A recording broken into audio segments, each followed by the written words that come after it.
So welcome everyone. Thank you for joining the STEM Career Expo panel hosted by Fermilab. What you see on the screen here is the Wilson Hall main office building of Fermi National Accelerator Laboratory. My name is Susan Dahl. I'm an education program leader in the Education and Public Outreach Office. We're so happy that you joined us. This would have been our 13th STEM Career Expo that we hold on site. I just wanted to tell you just a little about Fermilab. We're an internationally known laboratory that has been seen in the area as a place where STEM just exists and works in a very cohesive, integrated manner. So it was a perfect place to be a host for the STEM Career Expo. We are America's Particle Physics and Accelerator Laboratory, which is about 30 miles west of Chicago. We bring the world together to solve the mysteries of matter, energy, space, and time. To learn more about us, this is our website, and we hope you'll visit us. We've had a long history of partnering with educators from several area high schools to offer the STEM Career Expo for high school students on an annual basis. Our on-site STEM Career Expo has lasted for 20 years so far, and we have hosted as many as 180 STEM professionals from many different types of STEM organizations, large and small. But we did not want to lose the opportunity this year, even though we weren't able to have a face-to-face expo. We didn't want to lose the opportunity to share the inspiring stories and the important work of the STEM partners that we are doing work with, and share that with you. We also did not want you to stop in your efforts. We want you to keep striving and aiming to work in a STEM career, to use STEM knowledge and skills to solve current and future problems. We do want to thank our education partners. They represent 3 different counties in the Chicagoland area: Batavia High School and Geneva High School, Glenbard West. Sue Sanders is on with us today as one of our moderators, York High School and Yorkville High School, and Nikki Maestrick is one of our moderators, and all are on our committee. The Education and Public Outreach Office offers many different opportunities for educators, students, and the general public. We hope you'll visit our website to see more about all of those opportunities. I do want to thank our STEM partners. We have organized 5 panels, which will be available online through these videos, and there will be a question and answer forum that the students will be able to submit questions to. The videos will be up on the website and available for your viewing through the coming year. This is the website that you can use to access any of the videos. So we especially thank the panelists for their time and for jumping in on this new exploration of doing our panel in a video manner. We have asked them to tell you how they arrived at their current career, about their educational pathway, and maybe a little about their own high school years, and of course, what they do in their day-to-day job. We have 5 panels, as I mentioned. Panel 1 is an environmental scientist, a flavor chemist, a lab analyst, a meat scientist, and a neutrino physicist. You're viewing panel 2, science panel 2, and we will be talking with an accelerator physicist, an arborist, a geodetic scientist, a geologist, and a plant scientist. Our tech and math panel will include an actuary, a computer engineer, a computer scientist, a data dissemination specialist, and an experienced designer. We have 2 engineering panels that you can view. Engineering panel 1 includes an acoustical engineer, a chemical engineer, an engineering physicist, a fuels engineer, and a mechanical engineer. And our final panel, engineering panel 2, will include an aerospace engineer, a chemical engineer, a civil engineer, a cryogenics engineer, and an innovation specialist. Today, we are going to be hearing, as I said, from Science Panel 2, and we will be talking with Jeremiah, Paul, Jana, Bridget, and Megan.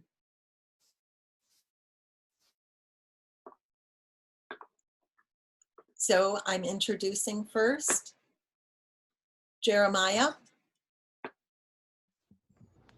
Hello. So my name is Jeremiah Holzpower. I'm an accelerator physicist at Fermilab. A bit of background on myself. I went to the University of Wisconsin, Michigan State University for undergrad and graduate school. Grew up in Milwaukee, Wisconsin, went to a high school I was privileged enough to go there, and that had a lot of good engagement in programs to get me experience into a wide variety of work environments. So what I do is very technical. It involves building particle accelerators, designing and building and operating particle accelerators. And I'll get to what some of the more details of that mean in a minute. But when I was young, middle school age, grade school age, it was very clear that I was interested in math and science and hands-on experiences. But what exact work that was going to turn into evolved greatly over time, right? I was basically interested in a lot of different things. I worked on computers, building computers when I was young.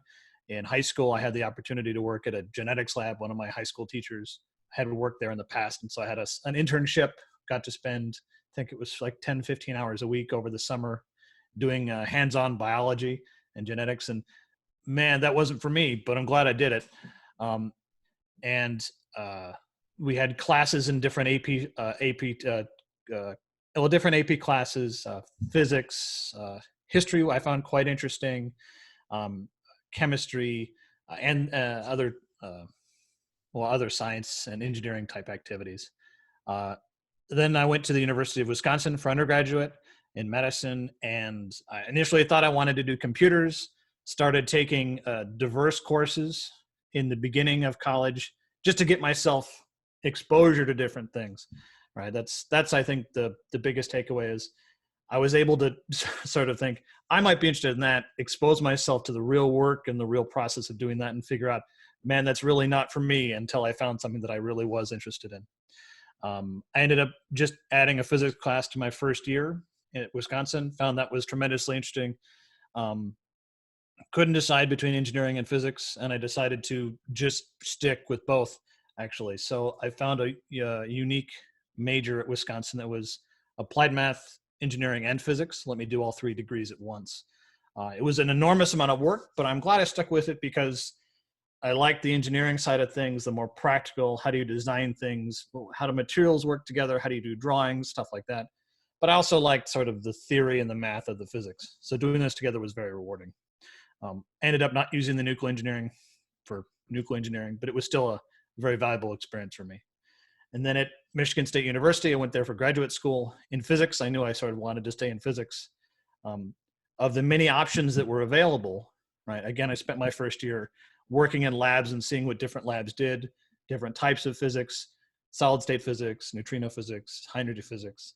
The accelerator physics program that they happened to have there ended up giving me an introduction into radio technology and accelerator technology that I just found to be very exciting. It was very applied, very hands-on, but it was also very theoretical in certain ways.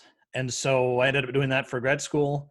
And then I got a job doing basically that exact same thing at Argonne National Lab for a couple of years, and then doing that exact same thing at Fermilab. And I would say that that's quite unusual, that second process where you go to education for one specific thing, and then you just keep doing that extremely precise exact thing for the rest of your career. That's not terribly usual, and you should sort of not expect to do that. It's very valuable, I'd say, every time I got to get exposure to a new, different kind of work. It was fun to really see what that work really was, see what was interesting about it to me, and what really wasn't so interesting, right? So that's I think the theme of my career is expose yourself to as many different things as possible. What do I do on a daily basis now? I'm part of the PIP2 office, which basically means I'm in the project office for one of the large accelerator projects at the lab. I'm the SRF coordinator, which means I work with all of our technical teams to make sure that all the different pieces of the large machine we're building, right? It's basically $1 billion project. Lots of little pieces have to work together at the end. Make sure all the technologies are on the right track, and at the end they will all integrate together into one machine. There's a lot of little details, a lot of design choices that have to get made. So I have to be at least able to converse with all these different teams. So I get that diversity of experience that I really enjoy in the working world. Yeah, let me think what else. My work is about 50% hands-on and 50% sort of in the office. It used to be a little more hands-on, now it's a little less. I like thinking about the organization. How do people document things? What procedures should people use to execute their work well and safely and carefully and things like that. But I would say, I think the one thing, I didn't know I wanted to do accelerators until I got to grad school. So I was 22 or 23 or something like that. However, a couple years after that, I remembered I had read an article when I was young. My parents got me Scientific American, a subscription when I was 7 or 8 or something like that. And at that age, there was the big technical articles I couldn't really understand because it was pretty complicated. But I remember being absolutely fascinated by an article in about 1992. I went back and I found it, and it was about the superconducting supercollider, a huge project that eventually got canceled in the early 90s. And I remember being just fascinated by that article and how the particles would go around and things had to be timed together, and and how a particle started working. I remember being just fascinated by that. And I didn't come back to it until 20 years later. But I think there was science from the beginning. But you never know. That's the long and short of me.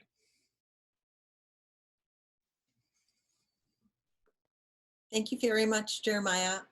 Paul, you're next. Yeah, it's great to be here. I'm an ISA certified arborist. I work actually with Kramer Tree Specialists, which is an arboriculture firm out of West Chicago. But I also am involved with the Illinois Arborist Association and work on their workforce development committee, trying to get the career of arboriculture out there and better known. Because quite honestly, I've had a question a lot, how did you get into forestry or arboriculture? And it's a question that, myself at first, it wasn't something that I thought about when I was in high school. When I was in high school, I wasn't thinking about, I didn't really know what I wanted to do. And I had a class where we had an assignment where we had to go find out, just kind of research different careers. I took a career aptitude test, things like that. And mine came up forestry. And at the time, I didn't know anything about forestry. But I was like, well, I do like camping. I do like hiking. I like fishing. I like outdoor stuff. And as time went on, and I got closer to deciding what my major is going to be, I continued to learn about forestry. And I really like the idea of understanding why a forested stand grows in the way that it does. Why do these trees grow over here? Why do those trees grow over there? Why do these ones get big? Why do these ones get small? And all the different ecological interactions of that and how it results in the end product. So I was really interested in the science and the ecology of it. So I went to Michigan State University to study forestry. I started out in forestry. And my first semester, I went through a number of classes, and it was great, but I still at that time wasn't certain that it was something that I wanted to do. I talked with my counselor at the college and kind of said, you know what, I don't know if this is a thing for me. And he ended up kind of convincing me to kind of stick to it and stick with it. So I did, and I enjoyed it more and more as time went on. And my focus was really more the diagnostic and science end of it. Because a lot of times people think about forestry and they think about, well, that's just about logging and running chainsaws and operating heavy equipment. And that's an aspect of it. And if you like that aspect, it's a great career to do that. But there's also a very diagnostic and scientific aspect to it as well. And I thought, as I was approaching graduation, I felt that I wanted to do woodlot management. I wanted to work in like a large national forest setting, working for the U.S. Forest Service. I had interest doing wildland firefighting. And right before I graduated, some life things happened, and my idea of moving out to the Pacific Northwest went away. I ended up getting an opportunity with the Michigan Department of Agriculture in 2003, and emerald ash borer, which is an exotic pest that's very prevalent now in the Midwest and throughout other parts of the country, was just coming to the scene in Michigan at that time, and a whole workforce was developing for that. So I had an opportunity to lead ground crews, survey crews, going out looking for the presence of emerald ash borer. And then as I worked on that project, I also got the opportunity to work on nursery inspections. And towards the end of my time with the Department of Agriculture, I worked as a pesticide inspector. So I wasn't really doing specifically the forestry things that I thought I was going to be doing or that I thought I wanted to do when I was in college, but I was learning this different side of it. And it was a federally funded program, so eventually the money ran out and I was laid off. And at that time, I've gained an interest of wanting to look into arboriculture, look into urban forestry. I wanted to be in more of an urban setting. I liked the dynamics of how can we incorporate more green spaces, how can we get trees to grow properly in urban spaces so that urban settings and natural settings can work together rather than work against each other, which they often do still to this day sometimes. So I had friends and family in the Chicago area. I looked for work, and now I'm working, I've been working at Kramer Tree Specialist for the last 13 years, I think it's been now. And I started out as a sales arborist, going out, putting recommendations together, identifying what's wrong with this tree, what's wrong with that tree, what should we do, what treatment should we do. So I really enjoyed the diagnostics and the people interaction thing. I never got into climbing. I never got into operating bucket trucks or anything like that. But I really like the interaction of getting people to better understand the environment around them and why it can make a difference, the things that you do, and how you can make it better. So as I did that role for about 2 years, I moved into the sales manager position at the company, and I became more involved in business development and was slowly getting away from some of the field aspects of arboriculture. And that was okay with me. I was fine with that because I've always liked the people interaction and the relationship development and stuff like that, and still more or less teaching rather than actually practicing arboriculture. So I did that for a few years, and now the point I'm in now with the company and have been for the last 6 years now is I've been the director of operations for the company. So now I oversee all the different departments that we have. I work with different departments as far as developing new products, new services that we offer. And it's again, I'm even further now from going out and looking at trees than I was before. But the progression of the career over time, you know, you start when you're in high school not knowing what you want to do, then you find something that sounds interesting, then you get to college and you think it's going to go this way. And, you know, as you evolve in your career, you find all these different opportunities or routes that you can go with your career. And I think, you know, just like Jeremiah said, it's important to be exposed to as many things in that particular career as you can be, because that's what's going to allow you to be able to best determine what it is that your passion is and what your drive is, and what interests you most. And that's what's going to help you really find that spot where you feel comfortable at work, where you feel comfortable with what you're doing, and you feel that you're actually making a difference, and it almost makes work not work when you get into a career. So thanks. Thank you very much, Paul. Jana, you'll be next. Hello, I'm Jana Barker. I'm from the Applied Geodesy group, which is part of the Alignment and Metrology department at Fermilab. I have a master's degree in geodesy, and I studied that at the Czech Technical University in Prague. And I got there from a professional civil engineering high school in Pilsen, which both of them are in Czech Republic. So there is a little bit different education system in Czech Republic than you have in here. But my advice for a high school attendee is go out and do things. Because I was studying to be a civil engineer, I went to construction site and worked on a construction site for the whole time of the high school. I also worked in a designing company for designing reconstructions of historical buildings. I also did some road construction, bridge construction design work, and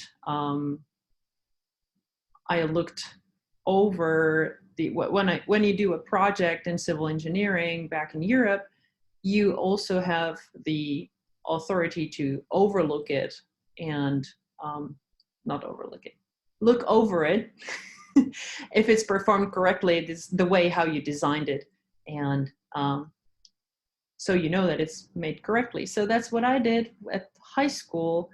And at the university, first I got to a particle physics and nuclear physics, but decided that that's not my cup of tea.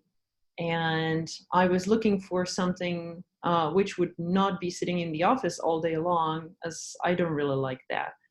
And I found geodesy, which is a great combination of outdoors and indoors, even though these days I have more indoors than outdoors things, unfortunately, which I really miss the field experience, as you hear for my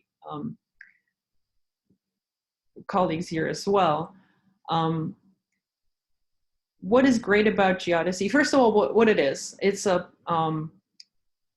branch of applied mathematics.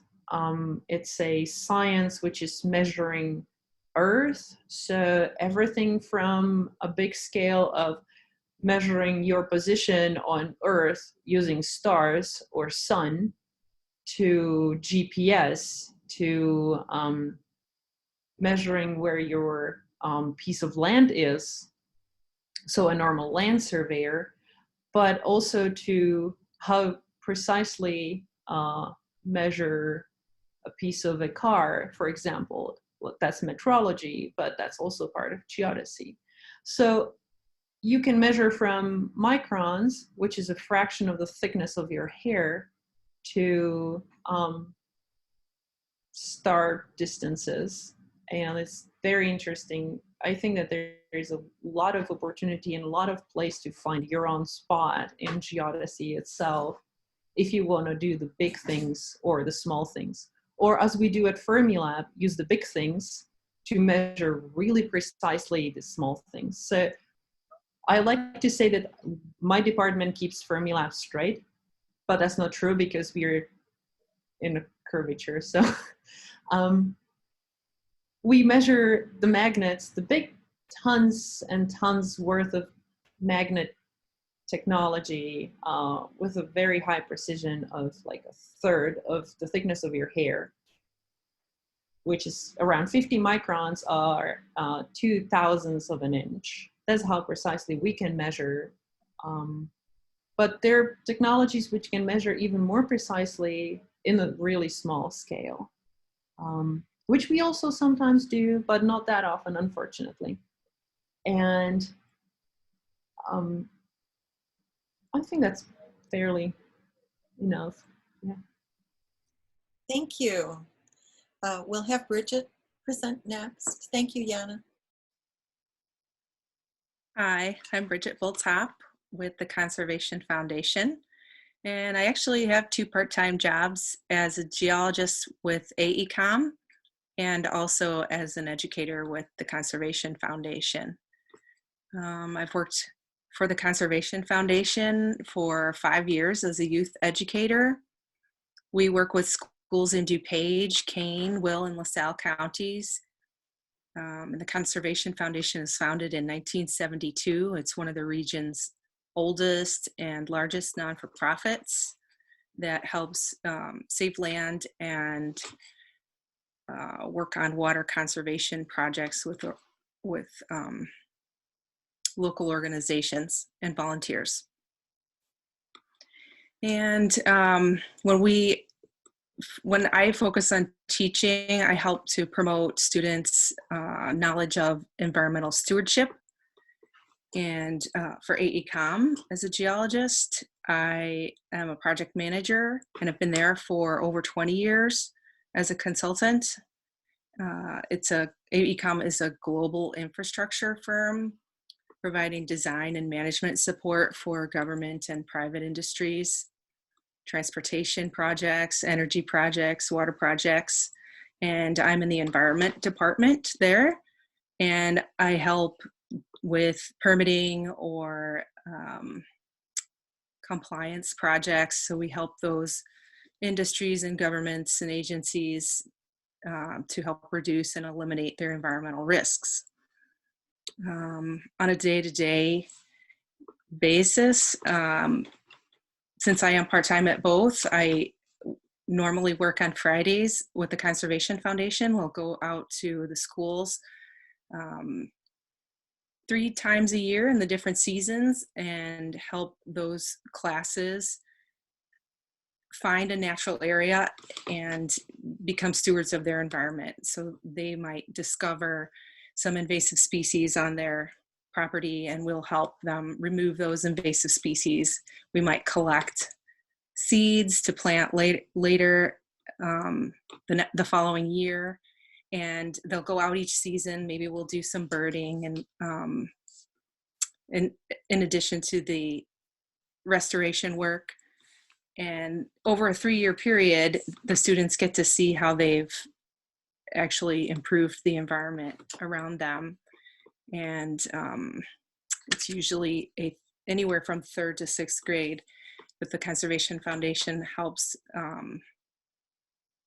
the Mighty Acorns program, which is a partnership with the not the Fermi Lab, Field Museum. And let's see, day-to-day activities. As a geologist, I'm often writing reports. I started out going out in the field early on in the career. I would take a lot of soil and groundwater samples and collect a lot of data. But later on in the career, as a project manager, I'm in the office a lot more, unless it's a compliance project where I have to actually go out to the site and see what's going on, or review records, which we're learning we can do a lot of this remotely now.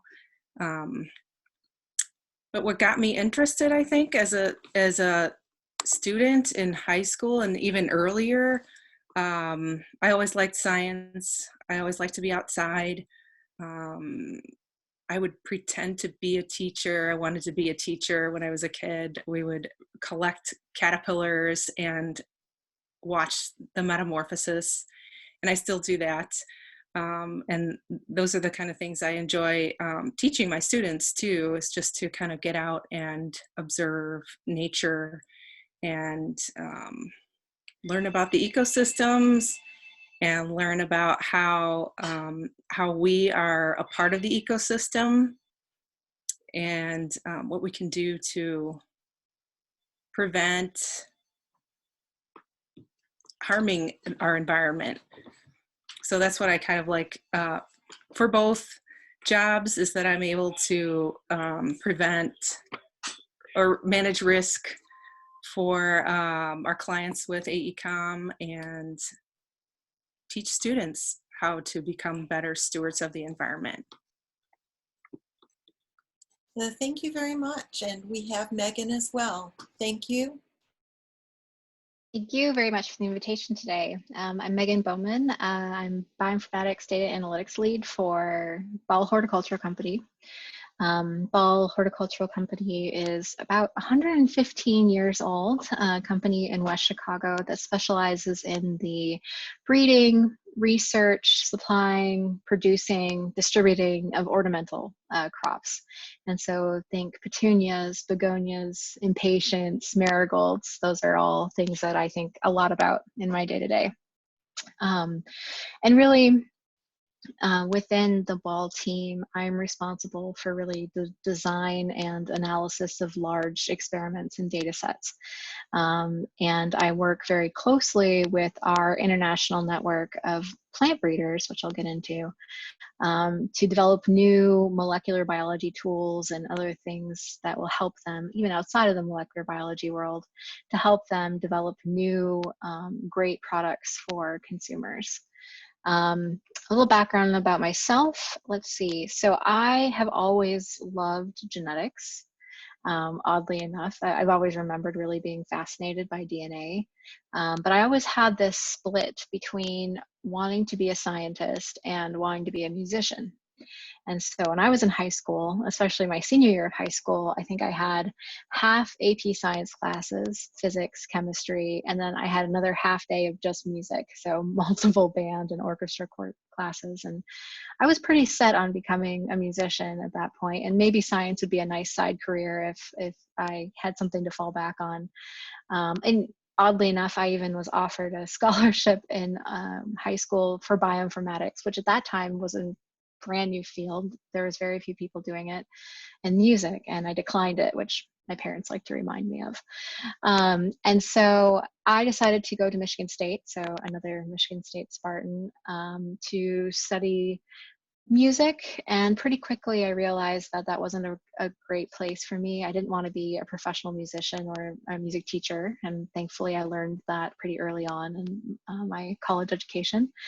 At the time, Michigan State, and still does, have a great residential science college that I became part of, and decided to go down the path of science there. At the time, Michigan State didn't have a genetics program specifically for undergrads. And so I kind of bounced around in a few areas. I started as a human biology major, which at Michigan State is just basically pre-med. Figured out pretty quickly I didn't want to be a doctor.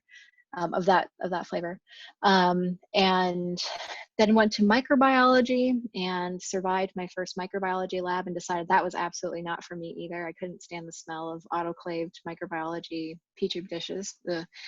And then I happened to get a job as a dishwasher in a lab at Michigan State, where it was in the plant biology building, which I remember taking the bus and going by and thinking, oh, plants, that's so boring. They don't even move.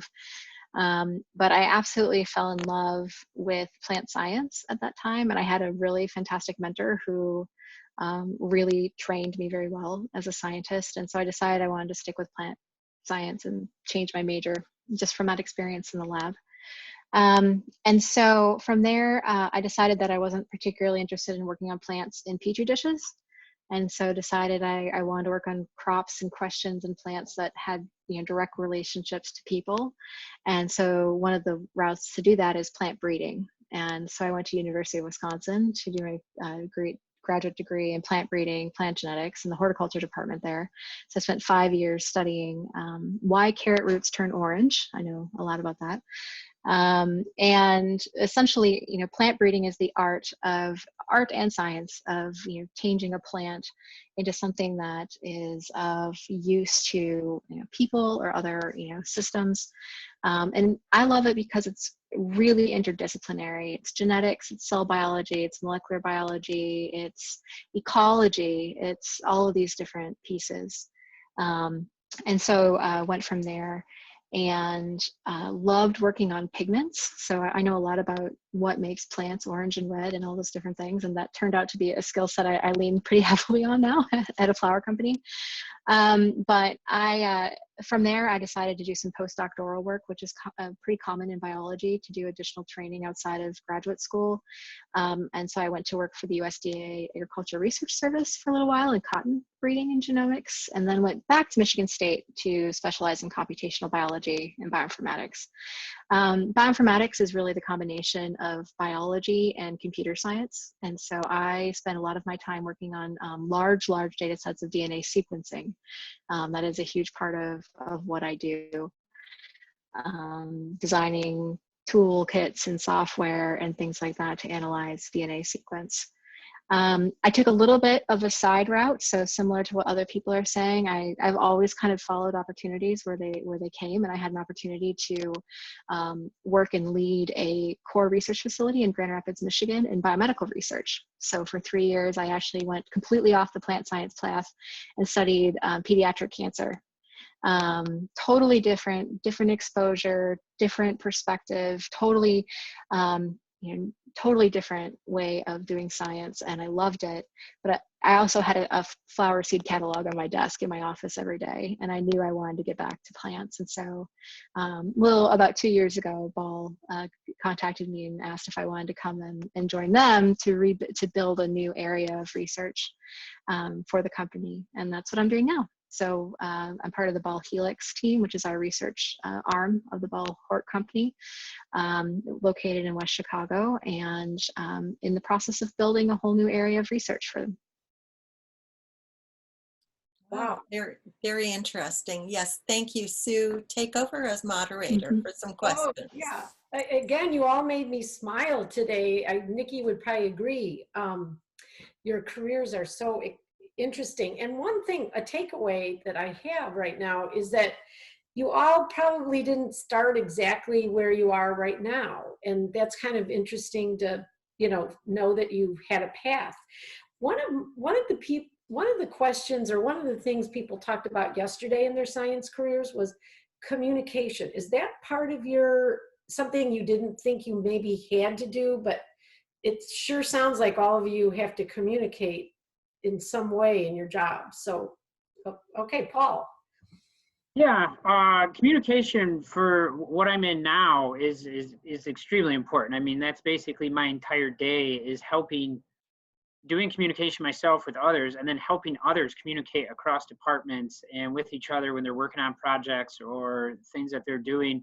And even in my prior job, it was communication, whether it was with the public, as I was working for the Department of Agriculture, and trying to convey the message of what we were doing out there to the public so they understand and they buy in and are part of the solution. But yeah, now it's more internal for me now. I don't do a whole lot of external with the clients so much, but it's more internal and getting our teams to work together in order to achieve the success we're looking for. Any, Jeremiah? Sure, but I mean, it wasn't so true earlier in my career, but what I do now is about half of it is about communication, and three kinds of communication. One is I help manage sort of interpersonal conflict among the large design teams, technical communication among different groups, and then sort of at a higher level, project management. How do we rigorously have a system that documents the technical information and the progress we're making? How do we, have a consistent document structure? How do we, put out designs to the rest of the world and our partners, things like that. So quite a bit of communication. And Megan, I see you shaking your head. Do you want to add and then? Sure. Yeah, I was just saying, yeah, my family is kind of, during this kind of crazy time that we're working from home, I actually spent most of my week often on Zoom, because I communicate across locations in all over the world. And so speaking to what Jeremiah said, a lot of it's project management, how to coordinate a lot of really disparate groups in different parts of the world and making all of that work. But communicating to the rest of the company is a huge part of what I do, because it's so new, and getting people to understand, and then also communicating to the broader public about the resources and things like that, and customers. And this is going from academia to industry is a totally different feel, in that I went from working on research papers and things like that, and now my focus is how do we get fantastic products for consumers, and it's a very different communication set. So Okay, and I'm going to ask one more question, if that's okay, Susan. Do we have one more time for that? Bridget, we can start with you. In your opinion, what is the outlook for demand in your field or your career? And then if all of you could answer that question. That's a tough one for a geologist. Teachers are always needed. The demand for a geologist, I think right now, the focus, I would hope, might be on finding some alternative energy sources. I think about 30 years ago, there was a bigger focus on petroleum geology and finding more oil to help, run all of our cars and things. But we know that that's a limited resource, and I think there's a need for alternative energy, and geologists can play a big part in that, finding different ways to run our cars and maybe get solar energy or other alternative energy sources. Thank you. Megan or Jeremiah, you had your microphone off? Oh, no? Oh, I mute myself Okay. locally. So Sorry. I would say the demand for what I do is very large, and because it's so specialized. If you can sort of wrap your head around the types of problems that we work on, there's always a demand for more people. But it's very diverse engineering, very diverse science and physics, technicians, all the way from sort of the technical level all the way up to the scientist and management level. Yeah. Paul? Yeah, the arboriculture industry has a huge demand, and oftentimes I feel, or the industry feels, as though it's a misperception of what the career is. It's not just grunt work and dragging brush, and that's what you do. That's part of it, and that might be how somebody starts in it. But there's a lot of different ways to get into arboriculture, and then if you span out to forestry in general, from research to technical jobs to municipal foresters and urban forestry management. GIS is very incorporated when you get into woodlot management and urban forest management. So demand is extremely high. And a big reason for it is a lot of people don't think of arboriculture as a career or something I'm going to go study and then do. But the people that do, there's opportunities that are available immediately. Thank you, Paul. And Megan, do you have with your career? When you kind of boil down a lot of what I do, it falls very much into the data science category, which of course is a very hot area of jobs right now, and especially with remote work, it's a lot can be done remotely. And definitely in bioinformatics, it's still a very popular area of research, and there's positions, but the data science space is still huge, and there are lots of opportunities. Well, thank you all for your wonderful expertise, and you did a great job explaining what your jobs are about. Susan, do we have? Okay. And we hope you've all found this panel interesting and inspiring. You may follow up on the website to ask a question of a specific person or career, or pose a question to a group of professionals. The question forum is available on the same page as the video. Watch for the 2021 in-person STEM Career Expo at Fermilab in April 2021. And then you can find all the videos below at that website. And again, thank you, panel.